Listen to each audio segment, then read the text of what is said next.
What if I told you that while you are busy arguing over culture wars, someone is making sure you never notice the one problem that will decide your future: whether you can afford a home? In this fiery episode of Triggernometry, host Konstantin Kisin faces off with YouTuber and subculture storyteller Jimmy the Giant. Over the next 10 takeaways, you will hear how media tricks work, how housing became almost impossible to afford, what went wrong in the UK economy, and why some public debates are more theater than truth. This is not just another internet argument. It is a window into how narratives are built, and why you might be falling for them without knowing it. Takeaway 1. How outrage hides real problems. Jimmy opens by explaining what he calls the grifter model. He says many media voices, including Konstantin's show, focus too much on cultural fights like transgender debates or the decline of the West, instead of material issues such as housing, wages, or the NHS. This is where the trick happens. The audience gets drawn into strong emotions over symbolic issues, while the very real, everyday struggles get less attention. He points out that in Triggernometry's video titles, there are dozens on topics like trans issues, but only a small number on housing. To make it relatable, imagine you live in a town where the cost of rent goes up by 20% every year. Instead of talking about why housing is so expensive, all the public meetings are about the color of the town's flag. Over time, people forget to demand cheaper housing because they are emotionally drained by endless fights over symbols. Konstantin pushes back, saying they covered the trans issue heavily at one time because they were worried about harm to children and women's rights. He explains they stopped talking about it after certain legal and policy changes were achieved. But Jimmy says that even if the coverage comes from genuine concern, it still risks distracting from the issues that affect most people's wallets. This is the kind of redirection he believes keeps the housing crisis from getting the focus it deserves. Takeaway 2. The fight over what matters. The argument deepens when Jimmy claims most people care far more about housing, wages, and healthcare than about cultural disputes. He even cites polling showing trans issues barely register in public priority lists, while the cost of living and housing top them. Konstantin responds that people can care about more than one thing at a time and that some cultural topics have long-term social consequences. This creates a tension between two views. One sees politics as a zero-sum game where attention is finite, so focusing on one topic means ignoring another. The other sees it as possible to juggle several topics, even if some get more spotlight at different times. For a viewer, this raises an important question. Who decides what gets the spotlight? Takeaway 3.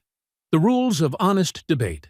Jimmy says that when shows like Triggernometry avoid certain economic topics or choose angles that fire up culture war emotions, it can create the illusion of neutrality while still steering the audience.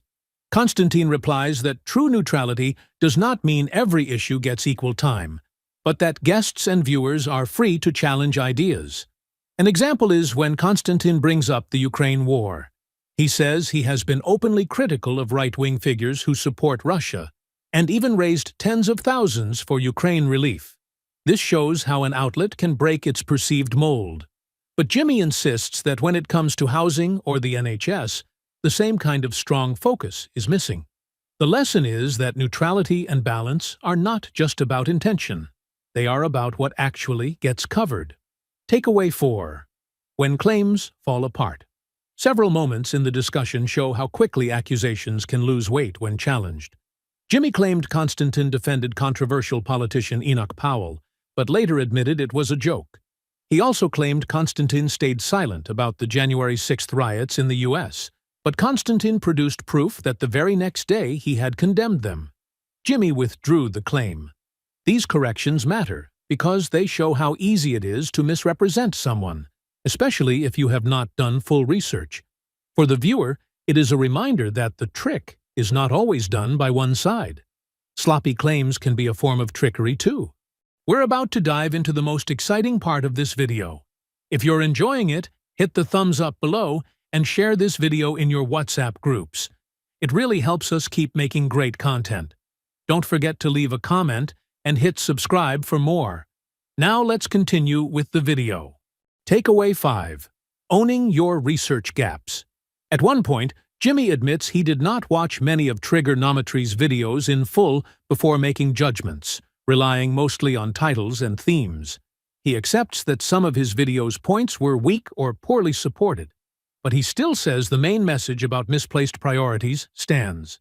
This moment is a double-edged sword. On one hand, admitting fault can make you more credible. On the other hand, it leaves space for the person you are criticizing to turn the tables and call your own work biased.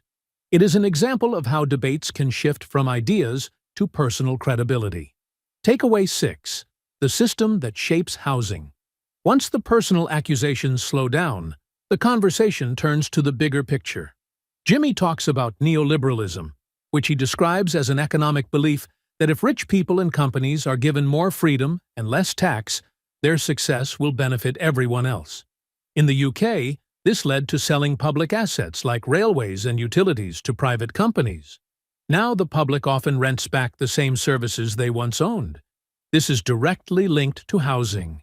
Large property developers can buy land, sit on it without building, and watch its value rise, while ordinary people face bidding wars for homes. The comparison Jimmy makes is simple. It is like a farmer keeping grain locked in a warehouse during a famine, waiting for the price to go up instead of feeding people. Takeaway 7. The storm of the 1970s. To understand how the UK ended up here, Jimmy points to the economic chaos of the 1970s. The oil crisis caused prices to spike, unions demanded pay rises to match inflation, and the government struggled to keep up. Politicians and commentators began pushing the idea that welfare had made people lazy and that cutting state support was the solution. This period became the launchpad for Margaret Thatcher's economic reforms, which deepened privatization and reduced government control over housing and utilities. Jimmy's view is that these choices set the stage for today's high costs and shortage of affordable homes. He sees the housing crisis not as a sudden accident, but as the slow result of decades of policy. Takeaway 8. When green policies meet real bills. Another example of how attention can be shifted comes with the net zero debate. Jimmy argues that renewable energy will eventually save money and reduce dependence on foreign suppliers, even if it costs a lot up front. Konstantin says estimates put the cost at £1.5 trillion and questions how much saving that would really bring. Jimmy admits he does not know the exact return. This becomes another lesson in how public conversations about big policies can get stuck in headline numbers without clear explanations. For the viewer, it shows that even well-meant causes can become political footballs, and that uncertainty can be used to delay action. Takeaway 9. The making of Jimmy the Giant. Only after the heavier topics does the discussion shift to Jimmy's own story. He began with a deep passion for parkour, traveling to different countries, and building a small business selling parkour clothing. When that venture failed, he moved into YouTube, making documentaries about parkour culture. A viral video about the rise and fall of a parkour brand brought him a new audience and eventually led him to cover other subcultures like skinheads and punks. It was while researching these topics that he stumbled into politics, starting from a right-leaning hustle mentality and gradually questioning the bigger systems around him. Takeaway 10. From hustle to questioning. Jimmy's political shift began when he realized that his own success was not just due to hard work, but also to the stability of his upbringing. His parents owned a home, he went to a decent school, and he had no major family instability. That safety net, he says, is something many people lack, and without it, the "work hard and you will succeed" message can be misleading.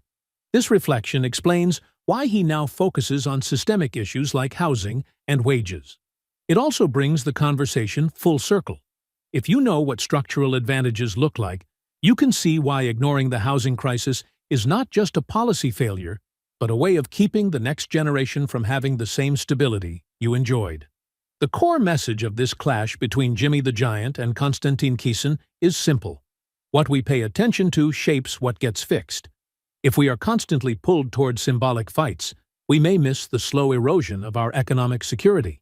So the next time a heated debate flashes across your screen, Ask yourself, is this about my life, my home, and my future? Or is this the trick at work? Thank you for watching. If you'd like to support this channel, hit the thanks button below.